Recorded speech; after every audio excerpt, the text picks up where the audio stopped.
मेरी इस वीडियो को देख रहे सभी दर्शकों को मेरा प्यार और आदर भरा नमस्कार। आज की अपनी इस वीडियो में हम बात करने वाले हैं ऑनलाइन असेसमेंट की। दोस्तों, आप ये तो जानते ही हैं कि आज की डेट में आज के इस पैंडेमिक के टाइम में पढ़ाई का जो पैटर्न है वो पूरी तरीके से ऑनलाइन पैटर्न में बदल चुका है। यानी कि बच्चे वर्चुअल क्लास के भरोसे ही क्लास कर रहे हैं। मीन्स वर्चुअल क्लास के भरोसे ही उनकी पढ़ाई चल रही है और आगे बढ़ रही है। सिर्फ पढ़ाई नहीं हो रही है, साथ ही साथ उनका असेसमेंट भी कराया जा रहा है। तो तमाम अभिभावकों के मन में तमाम तरह के प्रश्न इस असेसमेंट को लेकर के आते हैं, क्योंकि जब भी असेसमेंट की बात आती है बच्चे अपने पेरेंट्स से तमाम तरह के प्रश्न जा कर के पूछते हैं और कुछ प्रश्नों का जवाब अभिभावकों के पास भी नहीं होता है, तो वो कंफ्यूज होते हैं और ये एक बिग हेडेक, ये एक बड़ा सिर का दर्द बन जाता है कि आखिर ये ऑनलाइन असेसमेंट है क्या, हम बच्चों की किस तरीके से मदद करें। तो बने रहिएगा इस वीडियो में अंत तक, क्योंकि ये वीडियो जो है अभिभावकों को तमाम तरह के प्रश्नों का जवाब देने वाली है जो उनके दिमाग में बच्चों के थ्रू भरे जाते हैं। बच्चे उनसे प्रश्न करते हैं और फिर अभिभावक परेशान होते हैं कि ये बच्चों के इन प्रश्नों का जवाब कैसे दें, क्योंकि इसके पहले उन लोगों ने अगर ऑनलाइन असेसमेंट नहीं देखा है या नहीं है उनको उस चीज़ का अनुभव, तो कन्फ्यूज़न होना जाहिर सी बात है। तो इस वीडियो में अंत तक बने रहिएगा। इस वीडियो में हम तमाम तरह के प्रश्नों का जवाब देने वाले हैं। जैसे आपके दिमाग में कन्फ्यूजन हो सकता है कि ऑनलाइन असेसमेंट क्या होता है, किस तरह के क्वेश्चन पूछे जाते हैं, कितने समय का ये असेसमेंट होता है, क्या मार्किंग स्कीम होती है, क्या नेगेटिव मार्किंग होती है या नहीं होती है, कितना समय दिया जाता है हर एक क्वेश्चन को अटेम्प्ट करने का, किस तरह के क्वेश्चन आते हैं, सिलेबस क्या है, क्या सिर्फ मल्टीपल चॉइस क्वेश्चंस होते हैं या दूसरे तरह के भी क्वेश्चन होते हैं। सिर्फ इतना ही नहीं बल्कि अब टेस्ट दे लिया बच्चे ने तो उनके पेपर को चेक कैसे किया जाता है, क्या पेपर को टीचर चेक करते हैं या कंप्यूटर खुद चेक करता है, और क्या गाइडलाइंस हैं, इससे जुड़ी तमाम जो खबरें हैं हम आपको इस वीडियो में देने वाले हैं। अगर आपके मन में भी ये सवाल उठ रहे हों तो मुझे पूरा भरोसा है कि आपको आपके सवाल का जवाब इस वीडियो के अंत तक ज़रूर मिल जाएगा। तो सबसे पहला प्रश्न ये आता है मन में कि ये ऑनलाइन असेसमेंट होता क्या है। ऑनलाइन असेसमेंट बच्चों के नॉलेज को टेस्ट करने का एक तरीका है। बच्चों ने क्या सीखा है, कितना सीखा है को चेक करने के लिए असेसमेंट कराया जाता है। दूसरा प्रश्न ये है जो दिमाग में आ सकता है आपके कि आखिर किस तरह के क्वेश्चन ऑनलाइन असेसमेंट में दिए जाते हैं। ज़्यादातर जो क्वेश्चन दिए जाते हैं ऑनलाइन असेसमेंट में वो MCQ टाइप के होते हैं, मतलब मल्टीपल चॉइस क्वेश्चन टाइप के होते हैं। कहने का मतलब ये कि क्वेश्चन दिया जाता है और उसके 4 ऑप्शन दे दिए जाते हैं, जिनमें से कोई एक ऑप्शन ही सही होता है और 3 गलत ऑप्शन होते हैं। तो बच्चों को उस सही जवाब पर, उस सही ऑप्शन पे सिर्फ क्लिक करना होता है और फिर आगे बढ़ जाना होता है।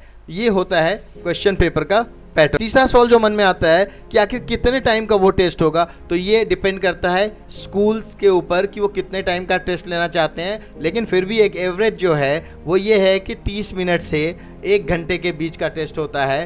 तो आप ये मान के चलिए कि अगर 30 मिनट का टेस्ट है तो 30 मिनट के टेस्ट में उनको जितने भी क्वेश्चन दिए जाते हैं उतने क्वेश्चन उनको करने ही हैं, और अगर वो 30 मिनट के अंदर क्वेश्चन नहीं करते हैं तो वो टेस्ट अपने आप ख़त्म हो जाता है और उन्होंने बच्चों ने जो कुछ भी क्वेश्चन अटेम्प्ट करे हैं वो सारे के सारे अटेम्प्टेड क्वेश्चन सबमिट हो जाते हैं ऑटोमेटिकली। तो आपके मन में ये बात आ रही होगी कि क्या नेगेटिव मार्किंग भी होती है, तो जी नहीं, ऑनलाइन असेसमेंट में नेगेटिव मार्किंग नहीं होती है। फिर आपके मन में जो क्वेश्चन आता है कि इवैल्यूएशन कैसे होता है, किस तरीके से ये कॉपी चेक होती है, किस तरीके से ये ऑनलाइन पेपर चेक होता है और इसका रिजल्ट कब आता है। तो सीधी सी बात है, ऑनलाइन असेसमेंट के लिए जो पेपर आता है आपके सामने वो पेपर एक इलेक्ट्रॉनिक डॉक्यूमेंट होता है।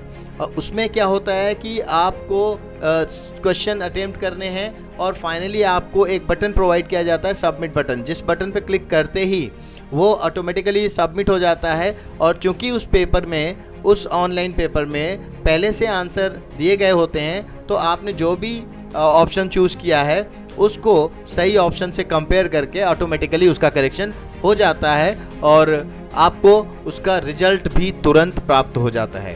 ठीक है, अब बात आती है कि बच्चे जिन किताबों से पढ़ रहे होते हैं उन किताबों में तमाम तरह के दूसरे क्वेश्चन भी होते हैं, जैसे short answer type of question, very short answer type of question, long answer type of question. तो सबसे बड़ी हेडेक तो अब है, सबसे बड़ी हेडेक ये है, अब बच्चे पूछते हैं कि हमें बताया गया है कि सिर्फ मल्टीपल चॉइस क्वेश्चन आएगा, और वो जा कर के अपने पेरेंट्स से जिद करते हैं और कहते हैं कि मम्मी पापा ये देखिए बुक में तो कहीं इस तरह का क्वेश्चन दिया ही नहीं है, तो हम पढ़ें कैसे। तो ये एक कोई हेडेक नहीं है। पढ़ाई का मतलब ये नहीं होता कहीं से भी कि एक्सरसाइजेस में जितने भी क्वेश्चन दिए हुए हैं आपने उसको कर लिया, सॉल्व कर लिया या उसको याद कर लिया और पढ़ाई ख़त्म हो गई। पढ़ाई का तो सीधा सा मतलब होता है कि जो चैप्टर आपने करा है उसको समझा कितना है। अगर आपने किसी चैप्टर की पढ़ाई करी है तो सबसे पहले उस पूरे चैप्टर को आपको समझना है, और समझने के लिए सबसे अच्छा तरीका होता है कि पहले चैप्टर को अच्छे से रीड करें और हर एक चीज़ को समझते हुए जाएं। अगर आपने हर एक चीज़ को समझा हुआ है तो आप खुद अपने आप से MCQ टाइप के क्वेश्चन क्रिएट कर सकते हो। जिस तरीके से आप खुद अपने आप से MCQ टाइप के क्वेश्चन क्रिएट कर सकते हो, और कोई भी 4 ऑप्शन आपके सामने आप रख सकते हो, खुद रख सकते हो, तो ऐसी बात है अगर उसमें से कोई एक सही ऑप्शन है तो आप उसको ही सही करोगे, बाकी 3 गलत हैं तो उसको आप छोड़ दोगे। अगर आपने कोई क्वेश्चन पहले से देखा हुआ है, किसी टॉपिक को पहले से तैयार किया है, यानी कि आपने समझा हुआ है, तो आपको कभी ये प्रॉब्लम आएगी ही नहीं कि कैसे करें। तो इसका सबसे अच्छा तरीका है ऑनलाइन असेसमेंट को तैयार करने का, मेरे हिसाब से सबसे अच्छा तरीका तो ये है कि चैप्टर को बहुत अच्छे से रीड किया जाए। बहुत अच्छे से रीड करने का मतलब ये नहीं कि बस रीड किया जाए, आप उसको समझने की कोशिश करो, पूरे चैप्टर को समझने की कोशिश करो। उसके बाद आप खुद से मल्टीपल चॉइस क्वेश्चंस बीच बीच में से निकाल करके बनाना सीखो, ठीक है।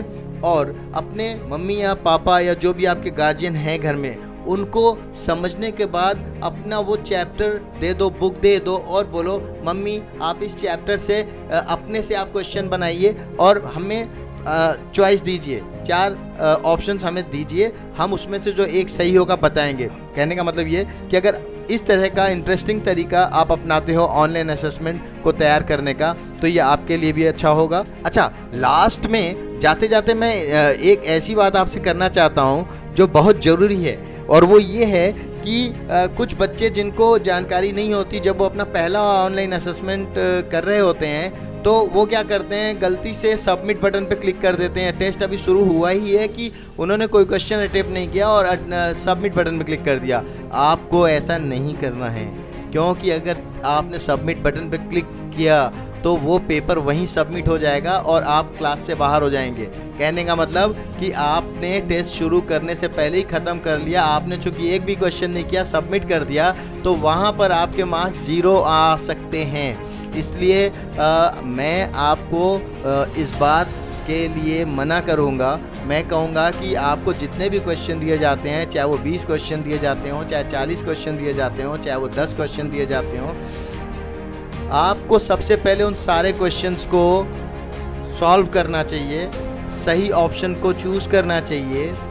बाद में आपको रिवीजन करना चाहिए, और रिवीजन करते समय अगर आपको लगता है कि कहीं कोई आपने गलती कर दी है तो अभी आप उसके ऑप्शन को चेंज कर सकते हो। जैसे ही आप सबमिट पे क्लिक करते हो आप उस असेसमेंट से बाहर हो जाते हो। कहने का मतलब योर असेसमेंट इज़ ओवर। और कई बार तो आपको तुरंत मार्क्स भी पता चल जाते हैं, क्योंकि ये जो करेक्शन होता है टीचर नहीं करते, ये करेक्शन कंप्यूटर खुद करेगा, ठीक है। क्योंकि ये एक सॉफ्टवेयर प्रोग्राम होता है जो ऑटोमेटिकली सारी चीज़ें उसके अंदर होती हैं और इमीडिएटली आपको रिजल्ट मिल जाता है। लेकिन ये डिपेंड करता है स्कूल के ऊपर कि वो आपको तुरंत रिजल्ट दिखाना चाहते हैं या नहीं। हो सकता है कि तुरंत रिजल्ट आ भी जाए या हो सकता है ना भी आए। लेकिन अगर आपके मन में ये क्वेश्चन आ रहा होगा कि इवैल्यूएशन करता कौन है, तो इसका जवाब ये है कि टीचर्स इसमें इन्वॉल्व उस समय नहीं होते, बल्कि टीचर्स पहले उसमें इन्वॉल्व होते हैं। टीचर्स पहले ही उसका राइट आंसर बता चुके होते हैं, जो कि सॉफ्टवेयर में फीड कर दिया जाता है और फिर वो ऑटोमेटिक करेक्शन होता है। तो टीचर का रोल है क्या? जी हाँ है, लेकिन उस समय नहीं है, पहले ये सारा काम टीचर्स ही करते हैं, ठीक है। तो उम्मीद है कि आपको इस वीडियो में आपके ज़्यादातर सवालों का जवाब मिल गया होगा। बावजूद इसके हो सकता है कि आपके मन में कई और सवाल उमड़ रहे हों। इस वीडियो में कमेंट के थ्रू आप जो कुछ भी चाहें, जो भी आपकी कन्फ्यूजन है पूछ सकते हैं और मैं इसका जवाब आपको ज़रूर दूंगा। तो बने रहिएगा आप हमारे इस चैनल पे, क्योंकि ऐसी ही इंटरेस्टिंग वीडियोस लेकर के हम आपके बीच आते रहेंगे और आपकी मदद करते रहेंगे। नमस्कार।